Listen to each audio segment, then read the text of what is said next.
करते हैं। कच्चा तेल एक महीने से ज्यादा की ऊंचाई पर है। आनंद सर, अब क्या राय है? कच्चा तेल काफी तेज हो चुका है, $67 के ऊपर ब्रेंट है, 5600 के ऊपर एमसीएक्स क्रूड है, और स्ट्रीम बची है क्या क्रूड में यहां से सर? कच्चा तेल में विश्वभवन जी, जो फंडामेंटल सिचुएशन है उससे इस इंटरेस्टिंग एक मिक्स सिनारियो है, क्योंकि सप्लाई सिचुएशन काफ़ी कंफर्टेबल है। ऐसा भी नहीं है कि डिमांड स्ट्रांग है। जियोपॉलिटिकल जो रिस्क प्रीमिया है, वो यूक्रेन हो या ईरान हो, उसके वजह से ऑयल को सपोर्ट मिल रहा है, और जो एक रिस्क ऑन सेंटिमेंट बना हुआ है उसके वजह से भी एक सपोर्ट मैंने इसमें है।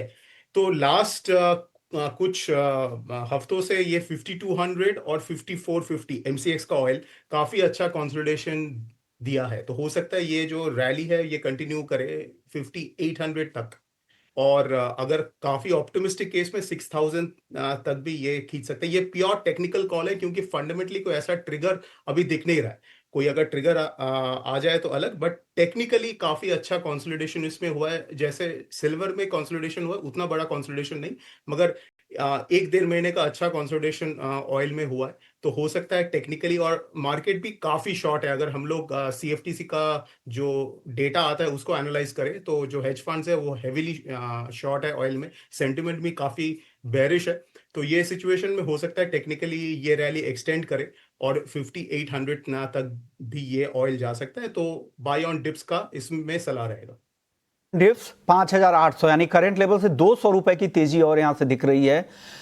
बैनर्जी साहब को, उनको लग रहा है कि एक लंबे कंसोलिडेशन के बाद ये तेजी और भी एक्सटेंड होगी। ऑलरेडी एक महीने से ज्यादा की ऊंचाई पर कच्चे तेल का भाव है। केरिया जी, आपकी तरफ से क्या राय है क्रूड पर सर? बिल्कुल, मैं भी सेम व्यू रखता हूं। बिकॉज कच्चे तेल में अगर हम देखें, ब्रेंट 66 के ऊपर ब्रीच आउट किया है, और यहाँ पे मल्टीपल न्यूज है। सबसे बड़ा जो वेटेज के वाइज अगर मैं बात करूं, तो यूएस और चाइना के बीच में पॉजिटिव ट्रेड टॉक है। सेकेंडली अगर हम देखें, मिडिल ईस्ट में कंसर्न है, खास करके रशिया यूक्रेन, जिसकी वजह से वापस ये राइट हुआ है। टेक्निकल ब्रेकआउट जैसे 66 के ऊपर दिया तो 6880 या $69 के करीब, और एमसीएक्स पे मुझे लगता है 5800 तक का लेवल मिलेगा। आज इंट्राडे में 5650। लेकिन एक सबसे बड़ी न्यूज इसमें यह भी है कि ओपेक में से यूएई एग्जिट कर सकता है, और ये बड़ा गेम चेंजर हो सकता है। बिकॉज हमने देखा ओपेक में पहले भी हमने एक्सोडा काफी कंट्रीज को निकलते हुए देखा था। अगर यूएई निकल जाता है तो आप ये मान के चलिए अपना प्रोडक्शन और बढ़ाता हुआ दिखाई देगा यूएई, और ये कच्चे तेल के लिए बड़ा फॉल का कारण बन सकता है। तो मुझे लगता है अगला एक हफ्ता ये न्यूज पे भी इंपॉर्टेंस ध्यान देना चाहिए। बिकॉज टेम्पररी ये ब्रेकआउट है जो जंप दिखाएगा। तो आज इंटरडे के लिहाज से 5550 पे लीजिए, 5470 का स्टॉप लॉस लगाइए, 5650 का टारगेट रहेगा। या ऑप्शन में भी 5600 का कॉल लेके चल सकते हैं 160 के टारगेट के लिए। बट ध्यान रखिए, अगले 2-3 दिन में ओपेक की बैठक भी है, वापस इस चीज के ऊपर डिस्कशन हो रहा है। अगर यूएई ने एग्जिट बनाने का मन कर लिया, तो आप ये मान के चलिए यूएई डेफिनेटली अपने आउटपुट्स को और बढ़ाएगा, जो मार्केट में ओवर सप्लाई का काम करेगा, और फिर मार्केट में फिर से हम ब्रांड को 62 तक जाते हुए देख पाएंगे। तो थोड़ा कॉशियस रहिए, अगले 7-8 दिन में इसका बड़ा मोमेंटम आता हुआ दिखाई देगा कच्चे तेल पे।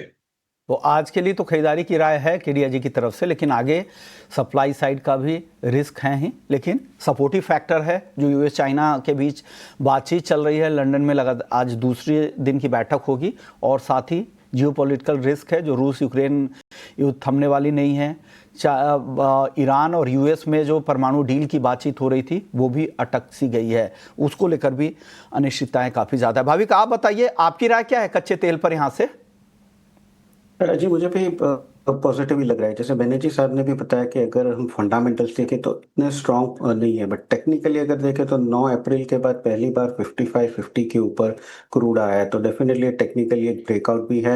आई थिंक थोड़ा ओवरहैंग जरूर से रहेगा सप्लाई के हिस्से, बट हमने पहले भी देखा था जब यूएस और चाइना का ट्रूस हुआ था, तब भी पॉजिटिव मोमेंटम देखा था, और अभी पॉजिटिव मोमेंट है। दूसरा ये भी है कि जो ईयू ने एडिशनल सैंक्शंस रशिया पे रखे हैं, वो यूएस भी कर सकता है, जो जिसकी वजह से थोड़ा अपसाइड मोमेंटम और दिख रहा है। तो ओवरऑल मुझे भी लग रहा है कि आज के दिन बाय करके चलना चाहिए। अपसाइड अराउंड 5580 के करीब बाय कर सकते हैं 5650 के टारगेट के लिए। 5530 का स्टॉप लॉस रख सकते हैं, और मीडियम टर्म में मुझे लग रहा है शायद 5800 भी हम देख सकते हैं एमसीएक्स में।